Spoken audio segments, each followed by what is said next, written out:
മലപ്പുറം ജില്ലാ മുസ്ലിം ലീഗ് പരിസ്ഥിതി സംരക്ഷണ സമിതി മലപ്പുറം ഗവൺമെന്റ് TTAയിൽ മാർച്ച് 22 ലോക ജലദിനത്തോടനുബന്ധിച്ച് സെമിനാർ സംഘടിപ്പിച്ചു. സെമിനാർ പാണക്കാട് മുനവ്വറലി ശിഹാബ് തങ്ങൾ ഉദ്ഘാടനം ചെയ്തു. ചടങ്ങിൽ മലപ്പുറം ജില്ലാ പരിസ്ഥിതി സംരക്ഷണ സമിതി പ്രസിഡന്റ് അഡ്വക്കേറ്റ് ഹനീഫ പെരിഞ്ചേരി അധ്യക്ഷത വഹിച്ചു. ജില്ലാ ജനറൽ കൺവീനർ KN ഷാനവാസ് പദ്ധതി വിശദീകരിച്ചു. സംസ്ഥാന പരിസ്ഥിതി സംരക്ഷണ സമിതി പ്രസിഡന്റ് അഡ്വക്കേറ്റ് KNA ഖാദർ മുഖ്യപ്രഭാഷണം നടത്തി.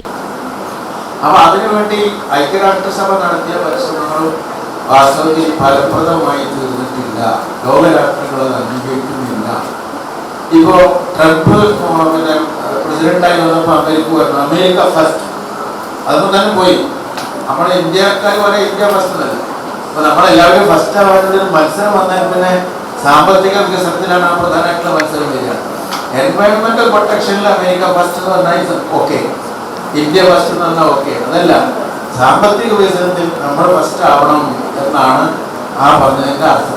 ജലസ്രോതസ്സുകൾ സംരക്ഷിച്ചും മാലിന്യമുക്തമാക്കിയും മനുഷ്യവംശത്തിന്റെ നിലനിൽപ്പിനു വേണ്ടിയുള്ള പോരാട്ടത്തിൽ യുവാക്കളും വിദ്യാർത്ഥികളും പങ്കുചേരണമെന്നും കടൽ ഖനനം ജീവജാലങ്ങൾക്ക് മൊത്തം പുതിയ വിപത്ത് സൃഷ്ടിക്കാൻ സാധ്യതയുണ്ടെന്നും KNA ഖാദർ പറഞ്ഞു. വർദ്ധിച്ചുവരുന്ന താപം കടലിലെ ജലനിരപ്പ് ഉയർത്താനും അനേകം പ്രദേശങ്ങൾ മുക്കിക്കളയാനും ഇടയാക്കുമെന്നും അദ്ദേഹം കൂട്ടിച്ചേർത്തു. സംസ്ഥാന പരിസ്ഥിതി സമിതി സെക്രട്ടറി സലീം കുരുവമ്പലം ജലദിന പ്രതിജ്ഞ ചൊല്ലിക്കൊടുത്തു. Kerala water authority assistant engineer Babu MS, സംസ്ഥാന പരിസ്ഥിതി സംരക്ഷണ സമിതി secretary doctor Abida Farooqui, vice president AM Abubakar, ജില്ലാ പരിസ്ഥിതി സംരക്ഷണ സമിതി secretary PK Abdurahman Kakkove, Malappuram government TTA principal Mustafa Mattathur എന്നിവർ സംസാരിച്ചു. അഡ്വക്കേറ്റ് NK മജീദ് നന്ദി പറഞ്ഞു.